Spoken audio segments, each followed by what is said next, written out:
Humano Derecho, Radio Estación, presenta. Bienvenidos a Asunto País, un programa donde discutiremos acerca del acontecer nacional y todo lo que inmiscuye a la política de Venezuela. Presentándolo nos encontramos Alejandro Conejero, mi persona, @ConejeroC en todas las redes sociales, y mi compañero Luis Felipe Medina Roa, @LMedina Roa en todas las redes sociales. También podrás encontrar al programa Asunto País en @AsuntoPaís en todas sus redes sociales y en www.asuntopaís.com.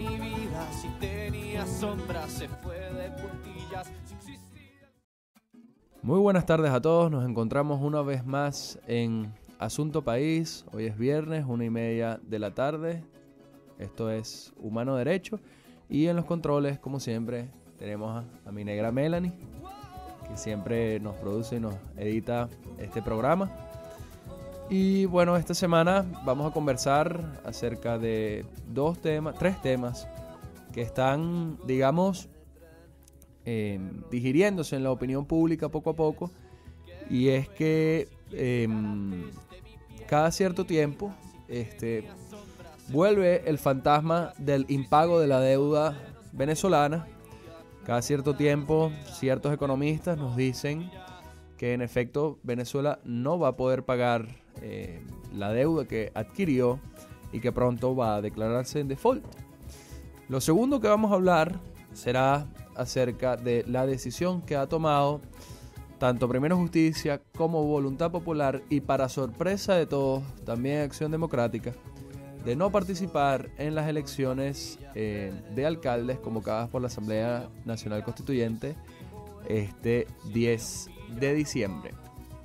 Y por último, trataremos, cuál ha sido la reacción de la comunidad internacional ante los últimos sucesos políticos que han ocurrido en Venezuela. ¿Qué dijo el Grupo de Lima acerca de las elecciones regionales, del fraude en este proceso y de la postura de la Mesa de la Unidad, o mejor dicho, de ciertos partidos como Primero Justicia, Voluntad Popular, Acción Democrática y por supuesto la Causa R, que fue víctima del fraude de las elecciones regionales, de una forma muy clara? Pues el candidato Andrés Velázquez, quien posee el 100% de las actas de esta elección, mostró cómo las actas que él había recogido y que están, firmadas o selladas por los miembros de mesa de dicho proceso que pertenecen al Consejo Nacional Electoral, no corresponden con los resultados anunciados del Consejo Nacional Electoral de la voz de su presidenta Tibisay Lucena. Entonces, vamos a comenzar con el primer tema. Les dije, el impago de la deuda. Un fantasma que siempre vuelve después de la caída de los precios del crudo, del barril de petróleo, después de aquellos años de bonanza, por allá en 2008 a 2012, cuando tocamos $150 por barril, y en aquel entonces presidente Chávez decidió que aumentaría exorbitantemente el gasto público, y para esto adquirió deudas a través del financiamiento internacional, no solamente con órganos internacionales, sino también con estados como el Fondo Chino, la Federación Rusa y otras empresas privadas como también es Rosneft. Ahora bien, a partir de ese momento y de la caída de los precios del petróleo, se ha especulado alrededor de si en verdad Venezuela será o no capaz de pagar la deuda.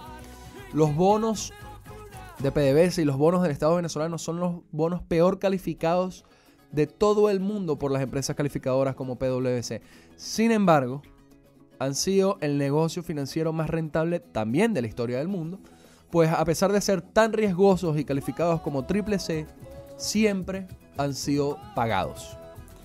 Tienen un rendimiento alrededor del 12,5% anual o 17,5% anual, no recuerdo bien esa cifra. Sin embargo, insisto, han sido uno de los negocios financieros más importantes de la historia del mundo y nunca han dejado de pagarse. Pero ahora la situación es distinta, porque los precios del petróleo no se recuperaron, porque el Estado se siguió endeudando y porque ahora hay una presión internacional alrededor del Estado venezolano, de Nicolás Maduro, para liberalizar lo que es el país. Y si esto no ocurre, pues muchas otras empresas se han negado a seguirle prestando dinero. ¿Y cuál ha sido la estrategia del Estado venezolano para pagar la deuda? Bueno, refinanciarla, muy sencillo. Yo adquiero una deuda de, supongamos, $1 millón, y cuando me toca pagar esa deuda, le pido a otra persona que me preste $2 millones. Con esos dos pago los primeros $1 millones y me quedo con lo otro para poder seguir financiando el gasto público. Ahora hay empresas que se han negado a esto, en conjunto con las sanciones internacionales, que hace mucho más difícil pues el refinanciamiento de la deuda. Ya entramos en un periodo de gracia para el pago y por primera vez en bastante tiempo hemos liquidado reservas nacionales de oro. Recordemos que ya lo habíamos hecho en cuanto al petróleo con el fondo chino. Hemos hipotecado básicamente toda la faja petrolera. Sin embargo, es una de las primeras veces que lo hacemos con las reservas de oro. Y esto ocurrió con el Deutsche Bank, al cual le liquidamos $1.7 billones en lingotes de oro. Esto básicamente es el equivalente a 1.700 millones de dólares. Básicamente un montón de dígitos que ni siquiera entran en una calculadora convencional y que servirán entonces para refinanciar la deuda.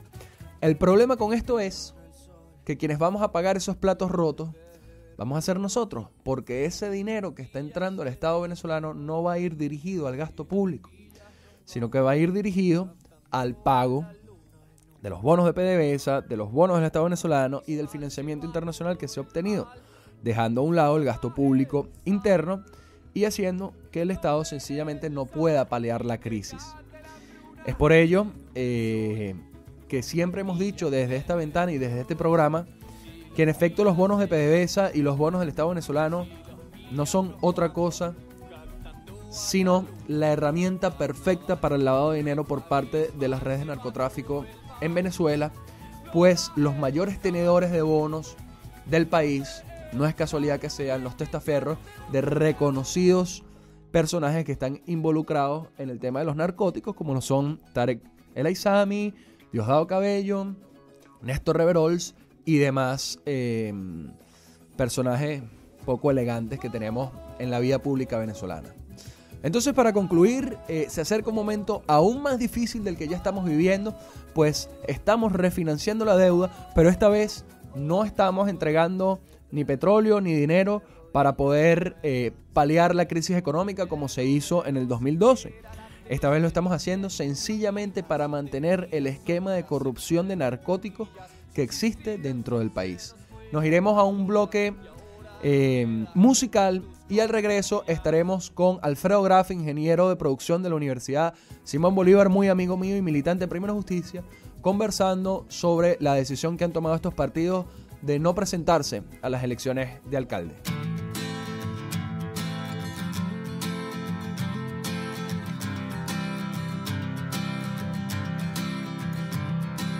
Duerme el viento y el sol quema tus mejillas, retraída imaginas cómo sería. No has perdido el valor, pero cada día va inclinando el camino hacia la cima. Nunca oscurece para quien sueña todo.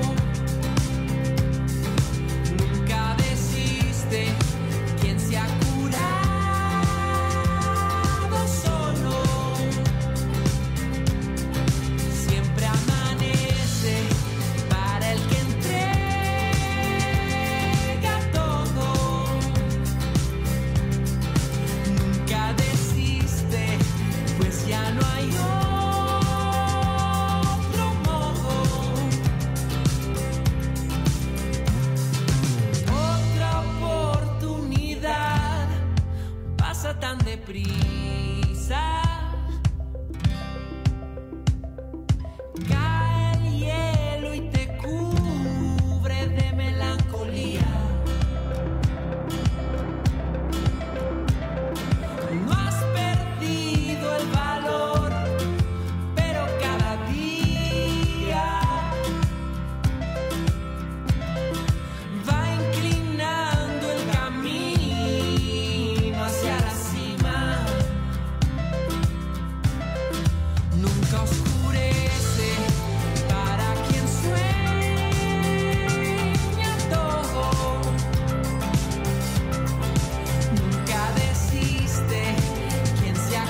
Bueno, estamos de vuelta para este segundo bloque en Asunto País.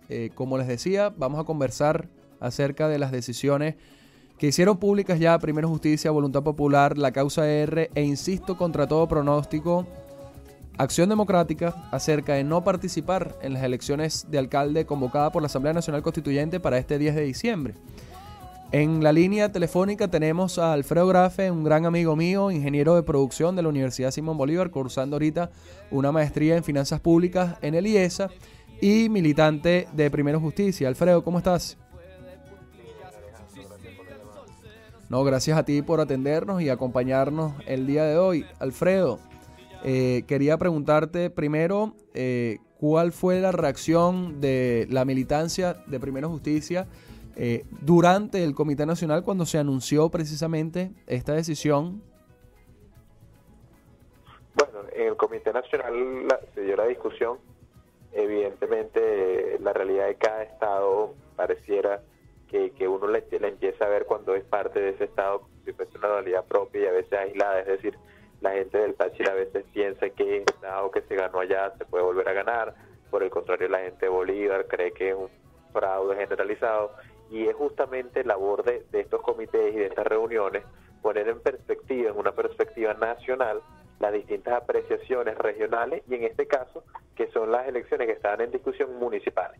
Eso hace que luego de un debate que duró más de 4 horas, el partido llegara a una postura de entendimiento de que hay que luchar por las garantías electorales, por unas mejores condiciones, organizarse y prepararse para unas elecciones presidenciales, pero además entender o partir como un axioma en el entendimiento del conflicto, y es que en estas condiciones, no importa la mayoría que se tenga, igual se van a perder los espacios relevantes de poder. Es decir, en el caso de las alcaldías, probablemente se pueda preservar Baruto, se pueda preservar Chacao, pero se pierde Sucre, se pierde Maracaibo, se pierde Valencia, se pierde Iribarren, se pierde Libertador, se pierde Mariño en Nueva Esparta, se pierde Caroní en Bolívar. Es decir, los focos de poder real, donde se disputa el poder, donde se disputa la movilización social, los recursos económicos para las alcaldías, el gobierno no va a permitir que caigan en manos de una alternativa distinta a ellos.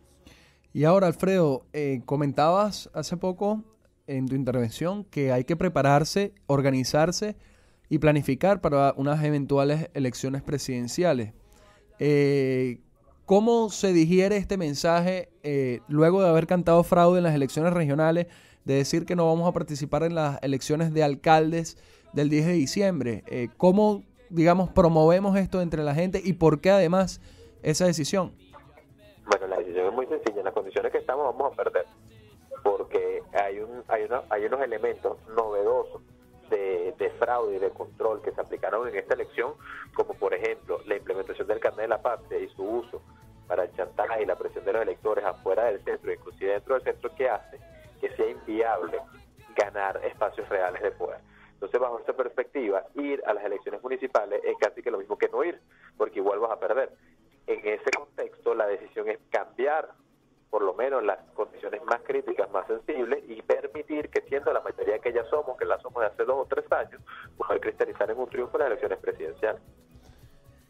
¿Y qué nos hace pensar, Alfredo, que en efecto por ganar unas elecciones presidenciales el chavismo va a entregar el poder? Esto al final, Alejandro, yo creo que es una cuestión que nos remonta ya, por ejemplo, al 2012, cuando en primaria yo me acuerdo que estaba Leopoldo López de precandidato, y entonces la gente decía, bueno, pero es que ¿cómo vamos a elegir a Leopoldo López si Leopoldo López tiene habilitado esto y aquello? Y la respuesta en aquel momento era, si nosotros tenemos los votos y tenemos el poder para ganar una elección presidencial, debemos estar preparados y organizados y planificados para poder tomar la presidencia de la República. Es decir, si nosotros creemos y somos capaces de ser una mayoría que consolide una victoria electoral, es responsabilidad nuestra planificar y dirigir eso a tener una victoria política. ¿Y cuál es un escollo que está clarísimo en este escenario? Bueno, que tú ganes la elección presidencial y la Asamblea Nacional Constituyente pretenda desconocer o hacer que el presidente se subordine a la constituyente.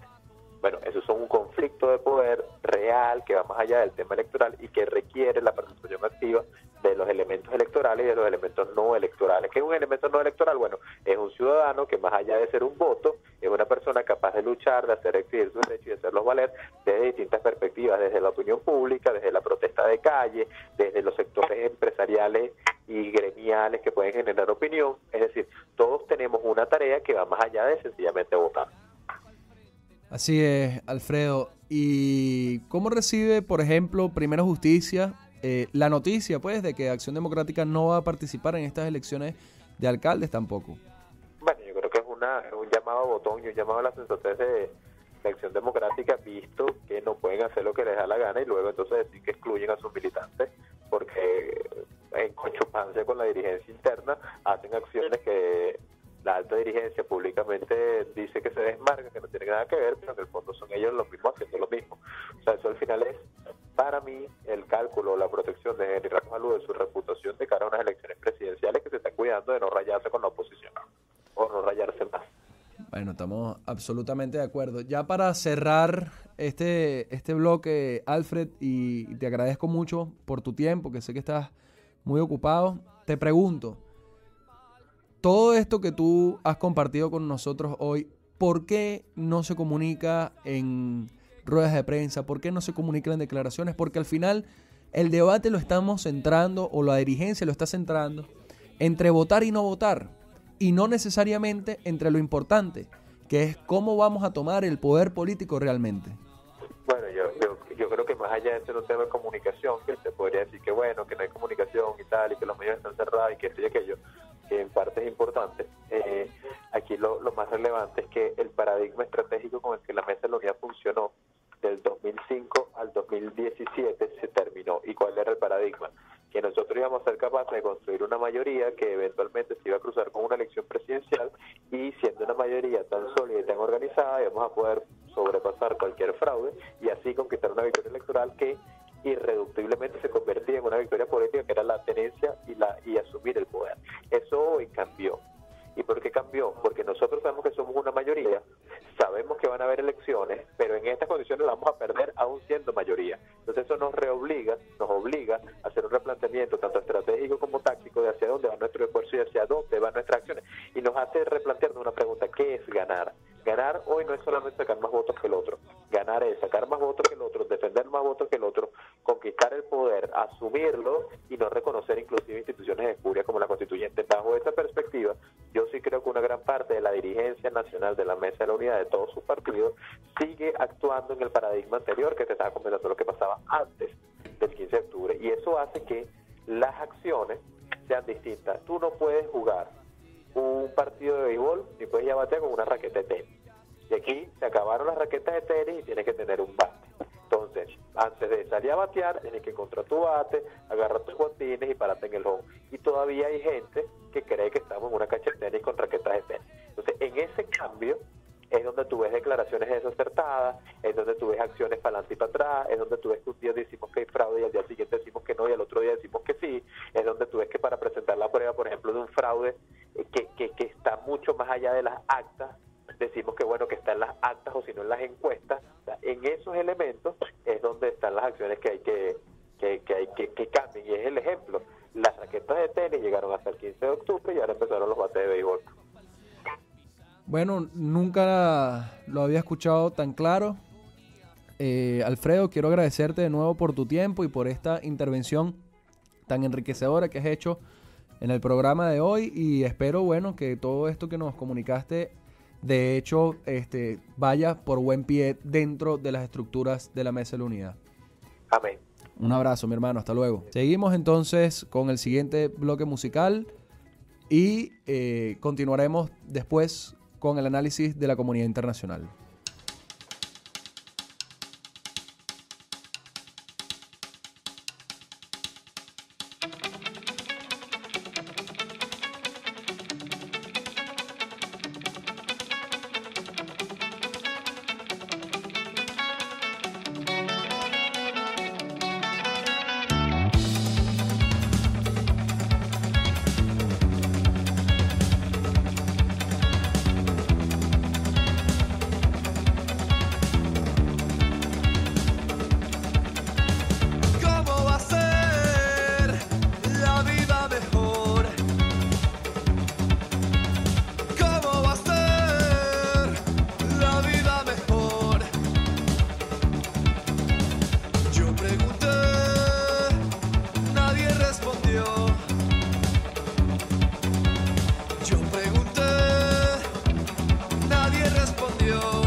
vio gritar quien te enterró allí en el asfalto. Suspendan el carnaval, volvamos al luto de antaño. Antena del cafetal, que soledad te hizo tan alta. ¿Cómo no voy a llorar? Si tú te vas no te haré falta. ¿Cómo no voy a llorar?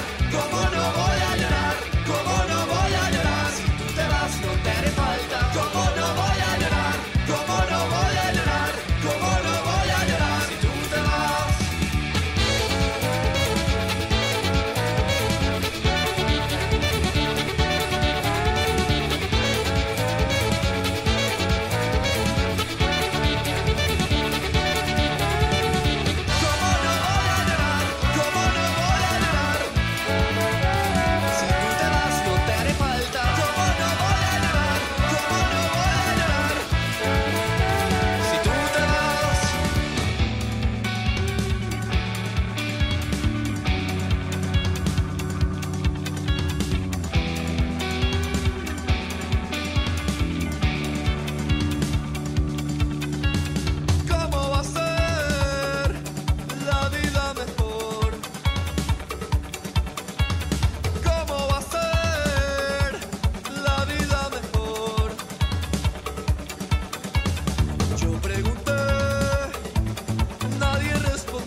Estamos de vuelta entonces ya para este último brevísimo segmento y para despedirnos vamos a analizar muy someramente lo que ha hecho la comunidad internacional luego de las elecciones regionales fraudulentas y bueno, lo primero que tenemos fue una declaración del Grupo de Lima donde desconocieron el proceso electoral del pasado 15 de octubre, hicieron un llamado al diálogo y el entendimiento y la negociación política real y dijeron que se reunirían de nuevo pues en enero del año 2018.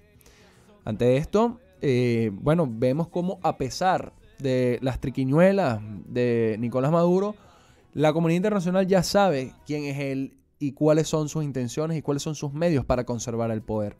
Además de esto, en días pasados ocurrió una reunión entre el presidente Donald Trump y el primer ministro Vladimir Putin, donde conversaban acerca del tema del Esequibo venezolano o el Esequibo en general. Y lo que esto apunta básicamente es que existe una negociación diplomática entre el jefe del hemisferio occidental y el jefe del hemisferio oriental con el caso venezolano. Y muy probablemente lo que pasemos a ver sea básicamente una repartición del territorio del Esequibo en cuanto al territorio económico y el territorio político, y luego cómo van estas dos superpotencias a tratar de resolver la crisis venezolana, no beneficiando, por cierto, los intereses de los venezolanos, sino beneficiando los intereses particulares de cada uno de ellos. Recordemos que el Esequibo es muy importante, no porque sea una tierra muy rica, porque en verdad es una tierra pantanosa, palúdica y malariosa, sino porque es ese territorio que le daría al delta del Orinoco la entrada al Océano Atlántico para poder comercializar directamente con los países europeos a Venezuela. Por eso es que es tan importante para nosotros y ha sido tan importante para nosotros en la historia del país.